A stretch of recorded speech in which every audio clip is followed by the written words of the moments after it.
হজরত দাউদ আলাইহিস সালাম ছিলেন একজন ন্যায়পরায়ণ বাদশাহ। পৃথিবীর 2/3 অংশ তারই রাজত্বের অন্তর্ভুক্ত ছিল। আল্লাহ তাআলা হজরত দাউদ আলাইহিস সালামকে অনেক অলৌকিক ক্ষমতা, বিপুল ধন সম্পদ এবং সুমধুর কণ্ঠ দান করেছিলেন। একবার হজরত দাউদ আলাইহিস সালাম সমুদ্রের তীরে বসে আল্লাহর ইবাদাতে মগ্ন ছিলেন। যখন তিনি তার সুমধুর কণ্ঠ দিয়ে জাবুর কিতাব তেলাওয়াত করত, তখন সমুদ্রের মাছ এবং বনের জীবজন্তু, পাহাড় পর্বত এমনকি পাখিরাও সেই স্থানে এসে মনোমুগ্ধ হয়ে জাবুর কিতাব তেলাওয়াত শুনত। হজরত দাউদ আলাইহিস সালামের সুমধুর কণ্ঠের তেলাওয়াতের আওয়াজ 40 মাইল পর্যন্ত পৌঁছাত। সেই যুগে সমুদ্র তীরবর্তী স্থানে একদল বনি ইসরায়েলের লোক বসবাস করত। তাদের পেশা ছিল মাছ ধরা।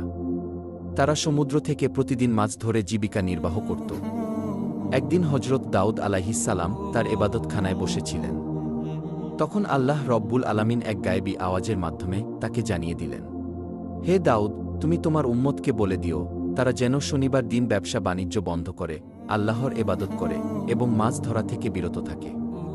কেননা ওই দিন তোমাদের জুমার দিন অর্থাৎ এবাদতের দিন হিসেবে আমি ঘোষণা করেছি। অতঃপর দাউদ আলাইহিস সালাম আল্লাহ রব্বুল আলামিনের কাছ থেকে এই আদেশ পেয়ে বনি ইসরায়েলদের ডেকে বলল, হে বনি ইসরায়েলবাসী, তোমরা শনিবার দিন আল্লাহর এবাদত করবে এবং সমস্ত ব্যবসা বাণিজ্য ও মাছ শিকার থেকে বিরত থাকবে। মহান আল্লাহ রব্বুল আলামিনকে ভয় করো এবং আল্লাহর কথা মেনে চলো, তাহলে তোমাদের কল্যাণ হবে।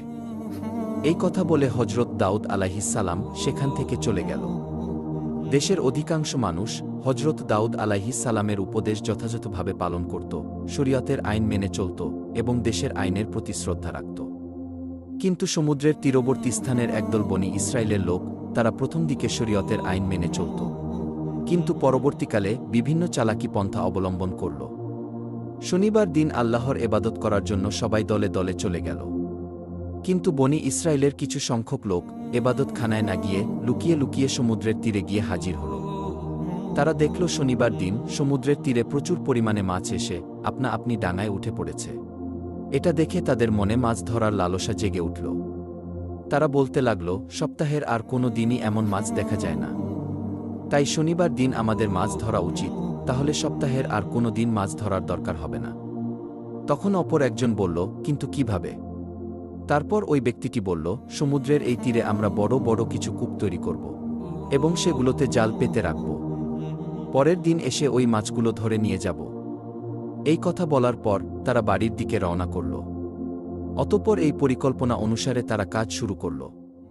আল্লাহর আইন অমান্য করে তারা এভাবেই মাছ ধরতে লাগল।